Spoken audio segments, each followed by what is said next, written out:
இன்றைய நாளில் உங்களது ராசிகளுக்கான பலன்கள் வழங்குகிறார் ஜோதிட வித்வ சிரோன்மணி பிரம்மஸ்ரீ ஸ்ரீ ஜெகதீஸ்வர சர்மா.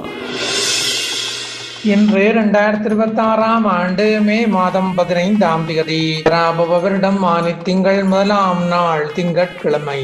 அமாவாசை திதி காலை 8:24 வரை, அதன் பின் பிரதமை, பின்னிரவு 4:31 வரை, அதன் மேல் துவிதியை. நட்சத்திரம் மிருகசீடம் இரவு 7:08 வரை, பின்னர் திருவாதிரை. அமிர்த சித்த யோகம் முழுவதும். ராகு காலம் காலை 7:26 முதல் 9:01 வரை.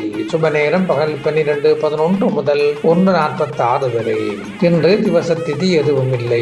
இன்று ஆனி மாத பிறப்பாகும். சூரிய பகவான் இடபராசியந்தம் நீங்கி மிதுனராசியை சஞ்சரிக்கும் காலமாகும். இந்த ஆனி மாதத்தில் சகல சுபகரமங்களையும் மேற்கொள்ளலாம். ஆயினும் ஆனி மாதத்தில் வீடு கட்டுவதில்லை, வீடு குடிபுகுதல் செய்யலாம். இனி இன்றைய பலன்கள். மேடம் ராசியினருக்கு மத்திம நற்பலன்களை எதிர்பார்க்கலாம்.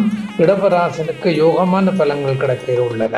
மிதுனராசினருக்கு ஆக்கம் நிறைந்த பலன்களை அடையலாம். கடகராசினருக்கு அலைச்சல் கூடுதலாக இருக்கும். சிங்க ராசினருக்கு நன்மையான பலன்களை எதிர்பார்க்க முடியும். கன்னி ராசியினருக்கு நன்மை தீமை கலந்த மத்திம நற்பலன்கள் கிடைக்க இடம் உண்டு.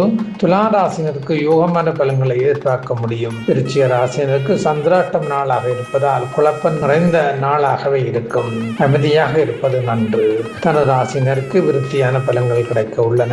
மகர ராசினருக்கு மகிழ்ச்சி அதிகரித்து காணப்படும். கும்பராசினருக்கு உயர்ச்சியான பலன்களை அடைய இடம் உண்டு. மீனராசினருக்கு குழப்பம், யோசனை, சலனம் என்பன காணப்படும்.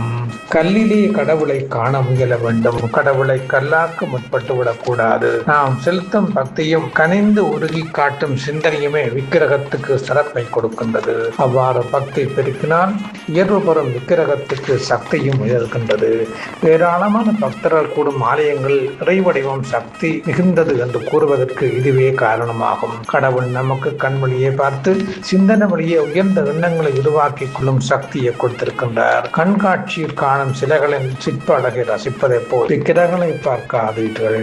இந்த புண்ணிய பூமியில் நெடுங்காலமாக பக்தர் இறைவனை இவ்விதமாகத்தான் வழிபட்டு வந்துள்ளார்கள்.